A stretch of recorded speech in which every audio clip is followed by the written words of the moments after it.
नमस्कार दोस्तों। सरकारी विद्यालय वर्सेज प्राइवेट विद्यालय। सरकारी विद्यालय बनाम प्राइवेट विद्यालय में आज की चर्चा इसलिए कि के पाठक बिहार में शिक्षा सचिव जो हैं टीचरों के नाक में नकेल कसे हुए हैं। मतलब ये है कि सरकारी शिक्षकों पर जिस तरह से दबाव बनाकर और उनसे अच्छी शिक्षा की कामना कर रहे हैं के पाठक, ये पूरी तरह से अपने आप में नाकामी साबित होगा। इसके पीछे कई कारण हैं। सिर्फ शिक्षकों को योग्य बनाकर आप बिहार में शिक्षा को पूरी तरह बहाल और समुचित ढंग से सुचारू से बना नहीं सकते हैं। इसके पीछे कई कारण हैं, वो आपको हम बता रहे हैं।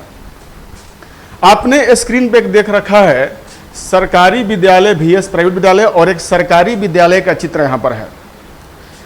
सरकारी विद्यालयों को देखने से छोटे जो बच्चे हैं उनके दिमाग में एक अलग प्रकार की प्रकृति बन जाती है। आपको इस विद्यालय को देखने से लगेगा कि यह कोई भूतहा विद्यालय है। देखने से स्पष्ट हो रहा है कि यह किसी एक शमशान में बने कोई ऐसे ही कब्रगाह की तरह दिखाई पड़ रहा है। छोटे बच्चों के मन में, उनका जो छोटा मन होता है, जो मध्य विद्यालय में बच्चे होते हैं, प्राइमरी में होते हैं और 10+2 तक होते हैं, बाल मन बहुत साफ होता है और प्राकृतिक रंगों में विश्वास करते हैं। ये जिस तरह से ऐसे विद्यालय बनाए जाते हैं, छोटे बच्चे वहां जाने से लगता है कि यहाँ पर क्या होता होगा, कैसे होता होगा, उनके मन को रम नहीं पाता है वो। ये तो बाहर की बिल्डिंग आप देख रहे हैं, ये तो बाहर का एक नक्शा है। इस स्कूलों में आप अंदर जब प्रवेश करेंगे, देखिए ये भी एक सरकारी विद्यालय का ही ढांचा है। आपको लग रहा है कि कोई यहाँ पर कुछ बच्चे जो आएंगे आकर्षित इस बिल्डिंग को देख हो सकते हैं। ये अलग बात है कि बिल्डिंग पढ़ाता नहीं, पढ़ाते शिक्षक हैं। लेकिन आज के वर्तमान युग में जिस तरह से प्राइवेट और सरकारी विद्यालयों में एक जमीन आसमान का फर्क हो गया है, उसको सरकार इस खाई को पाटती हुई नजर नहीं आ रही है। जब तक ये खाई नहीं पटेंगे, जिसमें कई तरह के खाई हैं, विद्यालय भवन से लेकर के और क्लासरूम के इंफ्रास्ट्रक्चर और दूसरे इंफ्रास्ट्रक्चर जिस प्रकार से बदलाव प्राइवेट विद्यालयों ने अपने आप किया है, सरकारी विद्यालय उससे कोसों दूर है। ऐसे विद्यालयों में कोई बच्चा क्या जाना चाहेगा, उसे दूर से ही लगता है कि नीरस है। ऐसे भी कहा जाता है कि पढ़ाई एक नीरस चीज है, लेकिन इस नीरस चीज में रस डालने का जो काम होता है वो साज सज्जा और बच्चों के अनुकूल विद्यालयों को बनाने के लिए किया जाता है। जब तक बच्चों के अनुकूल हम विद्यालय नहीं बनाएंगे, सरकारी पैसा बिना मतलब का जा रहा है। बिहार में जो शिक्षा पर जितने पैसे पानी की तरह बहाए जा रहे हैं, वो पूरी की पूरी तरह नाकाम साबित हो रहे हैं। 100% अगर नहीं भी कह सकते हैं तो 90% तो सरकार का पूरा पैसा बर्बाद हो रहा है। आप देख लीजिए, आप गार्जियन हैं या कोई स्टूडेंट्स मुझे देख रहा है, आप देखिए कितने ऐसे बच्चे हैं, सामान्य परिवार जहां पर सामान्य ढंग से घर के खर्चे चल जाते हैं, वो भी अपने बच्चों को सरकारी विद्यालयों में नहीं भेजना चाहते हैं। उदाहरण के लिए, कई छोटे जिला शहरों में, पटना राजधानी शहरों में एक सामान्य सरकारी सेवा में कार्यरत शिक्षक भी गांव से लेकर पटना तक या गांव से लेकर नगर महानगर तक सरकारी शिक्षक के बच्चे भी सरकारी स्कूलों में नहीं जा रहे हैं। कई लोगों से मैंने बात की तो मुस्कुरा के टाल देते हैं और कहते हैं कि क्या मुझे अपने बच्चों को प्राइवेट स्कूलों में पढ़ाने का अधिकार है कि नहीं है। मैं निरुत्तर हो जाता हूं, क्योंकि उनका तो अधिकार है, लेकिन पलट के सवाल हमें भी पूछ देते हैं कि आप क्यों नहीं ऐसे पढ़ाते कि आप पर भरोसा हो और लोग सरकारी विद्यालय में बच्चों को भेजें। तो वो भी मुस्कुरा के टाल जाते हैं और नीतीश कुमार भी मुस्कुरा के टाल जाते हैं। तो मतलब यह है कि सरकारी विद्यालयों में खुद सरकारी टीचर ही अपने बच्चों को नहीं पढ़ाने जा रहे हैं। ऐसे लाखों करोड़ों एग्जाम्पल हैं। आखिर क्या है इन सरकारी विद्यालयों में जहां खुद सरकारी टीचर के बच्चे ही पढ़ना नहीं चाह रहे हैं? इसके पीछे 2-3 रीजन है। सबसे बड़ा रीजन है इंफ्रास्ट्रक्चर। सरकारी विद्यालयों में आज के प्राइवेट विद्यालयों की तुलना में कोई इंफ्रास्ट्रक्चर का मेल ही नहीं है। आप देख सकते हैं मेरे पीछे एक मध्य विद्यालय का क्लासरूम का सीन है। इसमें वो बच्चे हैं, इन बच्चों को अगर सूरत देखने जाते सभी भोले भाले सूरत हैं, लेकिन इनके जिस तरह से कपड़े और इनके बॉडी लैंग्वेज कह रहे हैं कि ये बिल्कुल ही सामान्य से गरीब परिवारों के होंगे। और ये बच्चे जमीन पर बैठ करके अध्यापिका से पढ़ते हुए नजर आ रहे हैं। इसमें जो सरकारी टीचर हैं, खुद ये जो मैडम हैं, इनके बच्चे भी किसी सरकारी स्कूल में नहीं पढ़ रहे होंगे, क्योंकि इनको पता है कि सरकारी स्कूलों में बैठाने के लिए ना बेंच है, ऊपर पंखा गर्मी में होगा कि नहीं होगा, टॉयलेट होंगे कि नहीं होंगे। कई व्यवस्थाएं ऐसी हैं जो विद्यार्थियों को चाहिए, बच्चों को चाहिए, वो हैं ही नहीं। तो इनको लगता है तो मुझे 30 से 50 हजार पेमेंट मिल जा रहा है, हम तो अपने बच्चों को प्राइवेट विद्यालयों में पढ़ा सकते हैं। यही बड़ी खाई है। के पाठक और बिहार के शिक्षा मंत्री सहित बिहार के गृह सचिव और बिहार के मुख्यमंत्री तक को सोचना होगा कि इन विद्यालयों में इंफ्रास्ट्रक्चर हम कैसे डालें, कैसे ठीक करें। देखिए, ये बच्चे जो हैं, ये बाल मन को देखने से आपको क्या लग रहा है? ये बाल मन जो बैठे हुए हैं, ये बच्ची जा रही है क्योंकि इनके पढ़ने वाला जो ये श्याम पट है या बोर्ड है, वो टूट के लटका हुआ है। ये बच्चे तैयार होकर सुबह सुबह अपने माँ बाप से सुबह जल्दी उठने के लिए डांट खा करके जैसे तैसे बिना खाए पिए कुछ वास्ता में नाश्तों के लेकर के चले जाते हैं स्कूल में। लेकिन जब यहाँ पर आते हैं तो इनका पढ़ाई कैसा होता है? और सरकार कहती है कि हम तो समानता लाते हैं, समानता का अधिकार है, शिक्षा का अधिकार है, भाड़ में जाए तुम्हारी शिक्षा का अधिकार। ये प्राइवेट विद्यालय हैं जो बिहार के बच्चों को पढ़ा रहे हैं। सरकारी विद्यालय में कौन बच्चे जा रहे हैं? उनके अधिकांश गार्जियन जो हैं बीपीएल कार्डधारी हैं, जिनके पास इतनी पैसा नहीं कि अपने बच्चों को इन प्राइवेट स्कूलों का फी भर सके। अगर वे बीपीएल धारी भी अपने बच्चों को प्राइवेट स्कूलों में पढ़ा सकते तो बिल्कुल ही बिहार के सरकारी स्कूल बंद हो जाते। कहने के लिए बहुत है और दिखाने के लिए बहुत है। देखिए, यह भी एक क्लासरूम है। क्लासरूम में आप देख सकते हैं कि ब्लैक बोर्ड लगा है। एक प्राइवेट टीचर जब शुरुआत करता है किसी इंस्टीट्यूशन की या टीचिंग सेंटर की, तो कम से कम व्हाइट बोर्ड और मार्कर से पढ़ाता है। लेकिन आज इस 2024 में 21वीं सदी में और अमृत काल में स्टेट गवर्नमेंट और सेंट्रल गवर्नमेंट के पास ये समय नहीं है कि बच्चों के ब्लैक बोर्ड को अब कम से कम व्हाइट बोर्ड में तो बदला जाए। खली और चौक से जो लिखी जाती है वो बातें स्पष्ट नहीं दिखाई पड़ती है। हम भी जब पढ़ते थे अपने स्कूलों में तो खली और चौक होता था। कभी कभी जब मास्टर जी बोर्ड को मिटाते थे तो लगता था कि चूना लिपा हुआ है, अब पुनः उस पर जब लिखा जाएगा तो लिखाई दिखाई पड़ता ही नहीं था। तो आज इनसे मुक्ति कैसे होगी? इनकी मुक्ति कौन दिलाएगा? सरकार को क्या इस पर सोचने के लिए समय नहीं है कि सरकार सिर्फ अपने सरकार और मुख्यमंत्री अपनी कुर्सी बचाने में लगे हुए हैं? तो इस तरह से, जिस तरह से ये बच्चे देखिए, इनमें से कौन सा ऐसा बच्चा लग रहा होगा जो मध्यम, सामान्य मध्यम वर्ग और उच्च वर्ग का होगा? बिल्कुल नहीं। ये सभी वही बच्चे हैं जिनके गार्जियन के पास, माता पिता के पास प्राइवेट विद्यालयों में देने के लिए फीस नहीं है। और ये ध्यान रखिए कि ये जो सभी विद्यालय हैं, मैं किसी एक संसदीय क्षेत्र से लिया हूं और वो है काराकाट का। काराकाट का यह सरकारी स्कूल बयान कर रहा है कि सरकारी स्कूल काराकाट का जो मैं आपको इमेज दिखा रहा हूं, किसी भी जगह सरकारी विद्यालय में काराकाट में न ढंग का भवन है, भवन के अंदर न बेंच है, न ढंग का इंफ्रास्ट्रक्चर है, न ढंग के टॉयलेट हैं, न बच्चों के मनोरंजन के लिए कुछ है। अगर कुछ है तो सिर्फ बच्चों को प्रताड़ना है। बच्चों को प्रताड़ना यह है कि बच्चे आते हैं सुबह उठ के पढ़ने के लिए और जब टीचर आते हैं तो उनके पैर टेबल पर होते हैं और सिर कुर्सी के डेस्क पर होता है, कुर्सी के पीछे लटका हुआ होता है। तो कब तक यह काराकाट या कब तक कोई भी सरकारी विद्यालय इस तरह के युग में जीता रहेगा? सरकार के पास अकूत संपत्ति है, मतलब कि सरकार शिक्षा के क्षेत्र में, स्कूलों में निवेश करने के लिए कोई रोक नहीं रहा है। एक सामान्य व्यक्ति, कई ऐसे प्राइवेट विद्यालयों के अगर ऑनर मुझे सुन रहे तो उनको पता होगा कि एक सामान्य व्यक्ति जमीन से उठ करके बड़ी बड़ी ऊंची इमारतों वाला प्राइवेट स्कूल खड़ा कर दिया। सामान्य सा एक डायरेक्टर, एक प्रिंसिपल अपने स्कूल को सरकारी पैसे से लोन लेकर के जिस तरह से बना दिया, वो लगता है कि वहां पे दुनिया भर की सारे इंफ्रास्ट्रक्चर हैं।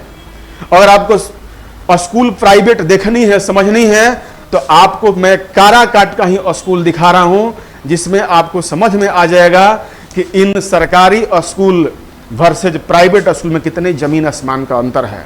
देखिए, यह भी काराकाट संसदीय क्षेत्र का ही एक निजी स्कूल का भवन है। यह भवन लग रहा है कि किसी राजमहल जैसा लग रहा है, राजप्रसाद जैसा लग रहा है। यहाँ बच्चे आते हैं तो उनके बाल मन में लगता है कि मेरा स्कूल कितना भव्य है, बड़ा है। उनके दिमाग में एक पहले से ही पॉजिटिव विचारधारा बनी हुई होती है और वहाँ जाते हैं तो उनकी जो स्कूल शिक्षिका होती हैं या शिक्षक होते हैं, डायरेक्टर से यह बात कही जाती है कि आप बच्चों को सुबह वैसे वेलकम कीजिए जैसे लगे कि वो अपने माँ बाप को भूल के ये मेरे दूसरे माँ बाप से भी ज़्यादा चाहने वाले हैं, ये दूसरे लोग मेरी माँ बाप से अधिक चाह रहे हैं। ऐसे माहौल में जो बच्चे होते हैं उनके शिक्षक के अंदर का जो डर निकल जाता है, उनके अंदर एक पॉजिटिव विचारधारा बन जाती है। और वहीं सरकारी स्कूल में चले जाइए तो मास्टर साहब को तो वेतन सरकार दे देती है, सरकारी प्रावधान पर कुछ बोले ना बोले वो तो अपने जोम में रहते हैं। बच्चों को क्या वेलकम करेंगे, बच्चों को अरे तरे करके पुकारते रहते हैं, डांटते रहते हैं।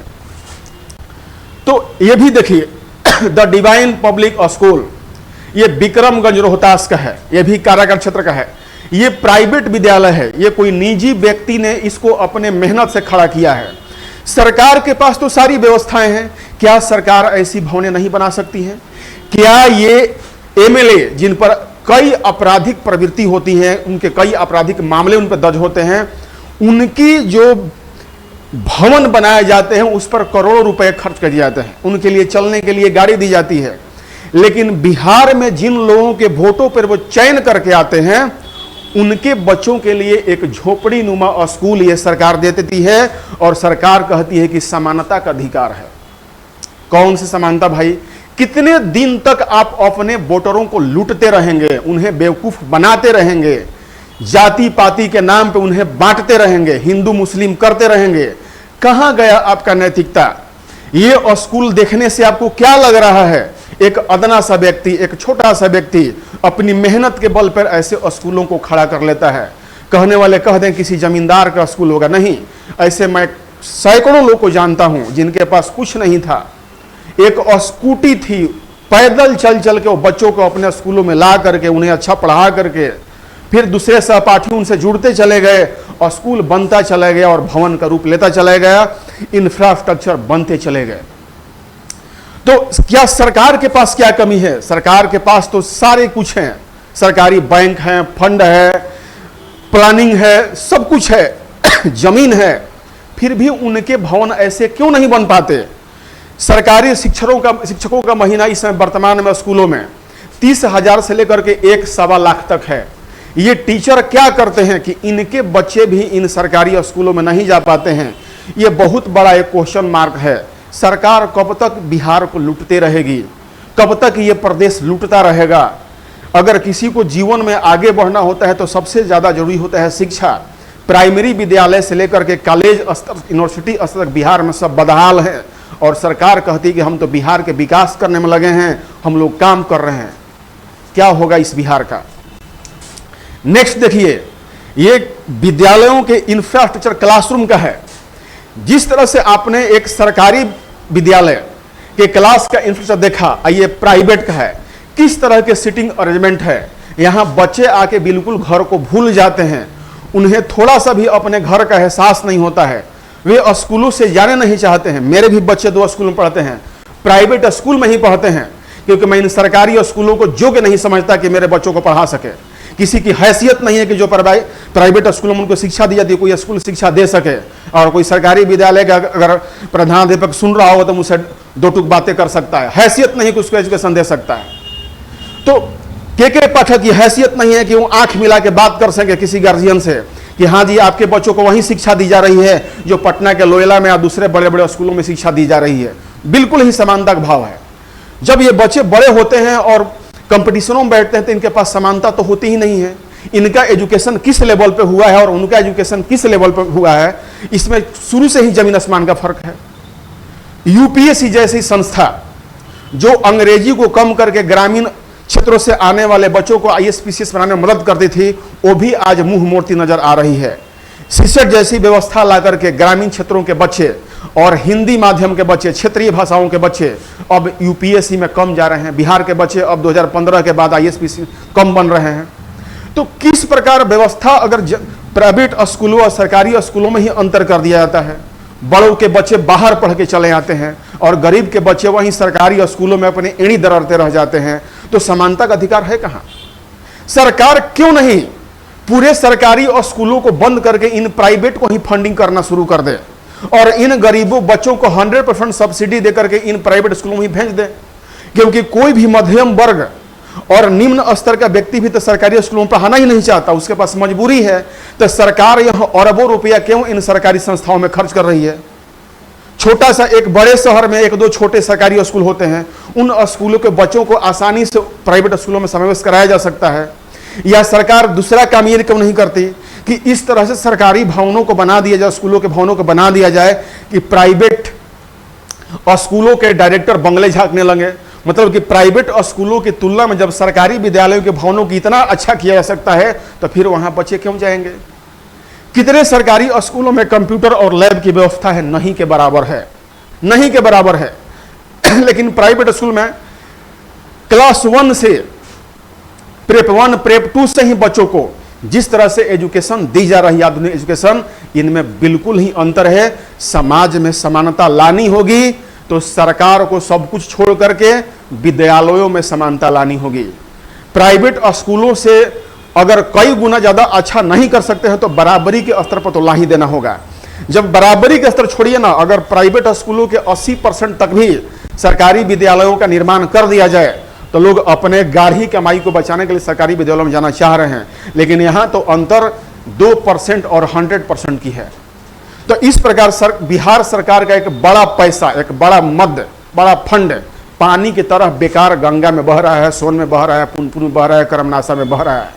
कब सरकार इस पर ध्यान देगी? के पाठक जैसे लोग केवल शिक्षकों को सुधार करके शिक्षा में सुधार नहीं कर सकते, ये गारंटी है। जब तक इनके इंफ्रास्ट्रक्चर नहीं सुधारे जाएंगे कभी यह सुधर नहीं पाएगा। ये जिस तरह से आप क्लास 1 के इंफ्रास्ट्रक्चर देख रहे हैं कि छोटे बच्चों के बाल मन में जिस तरह से उनको एक स्कूल के प्रति लगाव हो जाता है, वो घरों से ललायित होते हैं कब हमारा स्कूल वैन आया, हम स्कूल में जाएं, वो व्यवस्था सरकारी स्कूलों में नहीं हो पा रही है क्योंकि वहां इंफ्रास्ट्रक्चर है ही नहीं। पिछले वीडियो में आपको सरकारी स्कूलों को देखा, झोपड़ी में, झोपड़पट्टी में, रोड पर ऐसे ही क्लास चलाए जा रहे हैं। कौन बच्चे पढ़ने जाएंगे? तो दो बातें हैं सरकार को यह 2 बातें ध्यान देनी होगी कि सरकारी विद्यालयों के टीचरों को, उनके बच्चों को सरकारी स्कूलों में पढ़ने के लिए बाध्य किया जाए। क्योंकि जब सरकार उनको टीचर में नियुक्त कर चुकी है तो अधिकार बनता है कि उनके बच्चों को भी सरकारी स्कूल पढ़ाएं। सिर्फ इतना ही नहीं, जितने लोग सरकारी वेतन ले रहे हैं वो डीएम से लेकर सचिव हो और नीचे कर्मचारी चपरासी से लेकर के स्वीपर तक हो, सरकारी सैलरी पाने वाले लोगों को सरकारी विद्यालय में उनके बच्चों को जब तक अनिवार्य करके कानून नहीं बनाइएगा तब तक ये सरकारी विद्यालय सुधरेंगे नहीं। दूसरी ओर सरकारी विद्यालयों के भवनों को जब तक उनका समानीकरण नहीं होगा प्राइवेट विद्यालयों से, प्राइवेट विद्यालयों की तरह उनके भवन को नहीं बनाए जाएंगे, उनके क्लासरूम को नहीं बनाए जाएंगे, उनके इंफ्रास्ट्रक्चर को नहीं बनाए जाएंगे, तब तक भारत सरकार और बिहार सरकार के प्राइमरी एजुकेशन, सेकेंडरी एजुकेशन पर जो खर्च किए जाते हैं वो सारे पैसे लगभग बेकार जा रहे हैं। ऐसा नहीं है कि 2-4% गरीब के बच्चे जिसमें पढ़े हुए हैं वे सफलता नहीं प्राप्त कर लेते हैं। बात तो वही हो गई कि ऊंट के मुंह में जीरा। तो इस ऊंट के मुंह में जीरा वाली बात से कब तक हम बाहर निकलेंगे? गिनाने के लिए 2-4 बच्चे मिल जाएंगे जो झोपड़पट्टी के स्कूलों में पढ़ के भी IAS IPS बन चुके हैं, मैनेजमेंट CEO कर चुके हैं। लेकिन कितने? लाख में नहीं, करोड़ में 2-4 दिखाई पड़ेंगे। करोड़ में 2-4 दिखाई पड़ने के लिए सरकार इतना फंड पानी की तरह बहा रही है। सरकार को इस पर सुध लेनी चाहिए। और जैसे मैंने आपको एक एग्जाम्पल दिया कि काराकाट जो संसदीय क्षेत्र है, इसमें जिस तरह से आप देखेंगे कि कैसा यहां पर एक प्राइवेट भवन के बिल्डिंग बने हुए हैं और सरकारी विद्यालयों के क्लासरूम देखिए और सरकारी विद्यालयों के अगर भवन देखेंगे तो आपको बिल्कुल ही प्राइवेट विद्यालय वर्सेज सरकारी विद्यालय के बारे में जानकारी आपको हो जाएगी। अभी तक आपने जो जानकारी मुझसे प्राप्त की है आपको अच्छा लगता है तो इसे शेयर जरूर करें, लाइक कर दिया करें। और जो लोग हमारे YouTube चैनल पर नए हैं वो भी दूसरों को सब्सक्राइब करवाएं और खुद सब्सक्राइब करें। तब तक के लिए धन्यवाद, नमस्कार।